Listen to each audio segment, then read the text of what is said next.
Pada hari ini, kita akan membahas materi kehidupan manusia praaksara. Kehidupan manusia praaksara dibagi menjadi beberapa tahap. Pertama, masa berburu dan mengumpulkan makanan. Yang kedua, masa bercocok tanam. Dan yang ketiga, masa perundagian. Bagaimanakah perkembangan manusia pada masa-masa tersebut? Bagaimana cara mereka memenuhi kebutuhan hidup? Mari ikuti dalam pembelajaran hari ini. Masa berburu dan meramu atau food gathering dibagi menjadi masa berburu dan meramu tingkat sederhana dan masa berburu dan meramu tingkat lanjut. Masa berburu dan mengumpulkan makanan tingkat sederhana diperkirakan semasa dengan zaman Paleolitikum. Manusia yang hidup pada masa ini masih rendah tingkat peradabannya. Ciri-ciri kehidupan masa berburu dan meramu tingkat sederhana. Yang pertama, kebutuhan hidup tergantung pada alam. Yang kedua, hidup secara berkelompok dan selalu berpindah-pindah atau nomaden mencari tempat tinggal baru yang banyak terdapat binatang buruan dan bahan makanan. Yang ketiga, alat kebutuhan terbuat dari batu yang masih kasar atau belum dihaluskan. Contohnya, kapak perimbas, kapak genggam, dan alat serpih. Yang kedua, masa berburu dan meramu tingkat lanjut. Masa berburu dan mengumpulkan makanan tingkat lanjut diperkirakan semasa zaman Mesolitikum. Kehidupan manusia pada masa ini sudah mengalami perkembangan dibandingkan dengan masa sebelumnya. Ciri-ciri kehidupan masa berburu dan meramu tingkat lanjut. Yang pertama, sudah mengenal cara bercocok tanam dengan sistem berladang dan memelihara serta mengembangbiakan binatang. Yang kedua, mulai hidup menetap dengan memilih gua sebagai tempat tinggalnya. Biasanya, gua yang dipilih adalah gua yang letaknya cukup tinggi, yaitu di lereng bukit dan dekat dengan mata air. Yang ketiga, kegiatan manusia mulai menghasilkan lukisan di dinding gua atau dinding karang.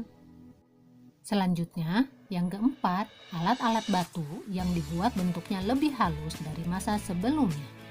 Contohnya, kapak Sumatera, yaitu batu kerakal yang dibelah tengah sehingga satu sisinya cembung halus dan sisi lainnya kasar. Kemudian, ada alat tulang sampung, yaitu alat yang terbuat dari tulang dan tanduk, digunakan sebagai penggali umbi-umbian. Masa yang kedua yaitu masa bercocok tanam.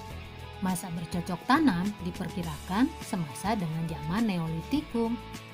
Pada masa ini, peradaban manusia sudah mencapai tingkatan yang cukup tinggi. Ciri-ciri kehidupan masa bercocok tanam. Yang pertama, manusia sudah mampu mengolah alam untuk memenuhi kebutuhan hidup dengan cara bercocok tanam dan mengembangbiakan binatang ternak. Yang kedua, sudah melakukan kegiatan perdagangan yang bersifat barter. Yang ketiga, hidup menetap secara berkelompok dan membentuk masyarakat perkampungan. Yang keempat, alat-alat yang dihasilkan sudah dibuat halus dan fungsinya beraneka ragam. Contohnya, kapak persegi digunakan mengerjakan kayu, menggarap tanah, dan alat upacara keagamaan. Sementara kapak lonjong digunakan sebagai cangkul untuk menggarap tanah dan sebagai kapak biasa. Contoh lain yaitu gerabah dan perhiasan berupa gelang dari batu dan kulit kerang. Ciri selanjutnya yaitu berkembang kepercayaan terhadap adanya kekuatan gaib. Dan yang terakhir, mulai berkembang tradisi pendirian bangunan megalitik atau bangunan besar dari batu. Dan yang ketiga yaitu masa perundagian. Masa perundagian merupakan akhir masa praaksara di Indonesia. Kata perundagian berasal dari bahasa Bali, undagi, yang artinya seseorang atau sekelompok orang yang mempunyai kepandaian atau keterampilan jenis usaha tertentu, misalnya pembuatan gerabah, pembuatan perhiasan, dan pembuatan sampan. Ciri-ciri masa perundagian. Yang pertama, masyarakat pada masa perundagian telah mampu mengatur kehidupannya. Yang kedua, kegiatan kehidupan yang mereka lakukan tidak lagi sekedar untuk memenuhi kebutuhan hidup, melainkan untuk meningkatkan kesejahteraan. Yang ketiga, pengaturan air dilakukan agar kegiatan pertanian tidak sepenuhnya bergantung pada hujan. Yang keempat, masyarakat telah mampu beternak kuda dan berbagai jenis unggas. Selanjutnya yang kelima, perdagangan masih bersifat barter, namun telah menjangkau antar pulau. Yang keenam, manusia sudah mahir membuat berbagai peralatan dari logam.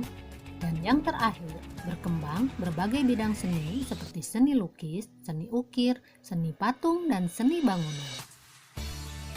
Nah anak-anak, begitulah pola kehidupan masyarakat zaman prasejarah atau praaksara. Pada saat itu, proses berpikir otak manusia terus berkembang, sehingga mereka dapat menentukan hal apa yang harus mereka lakukan agar lebih menguntungkan. Semua itu dilakukan demi mempertahankan keberlangsungan kehidupan mereka. Semoga kalian memahami pembahasan materi mengenai kehidupan manusia praaksara ini ya.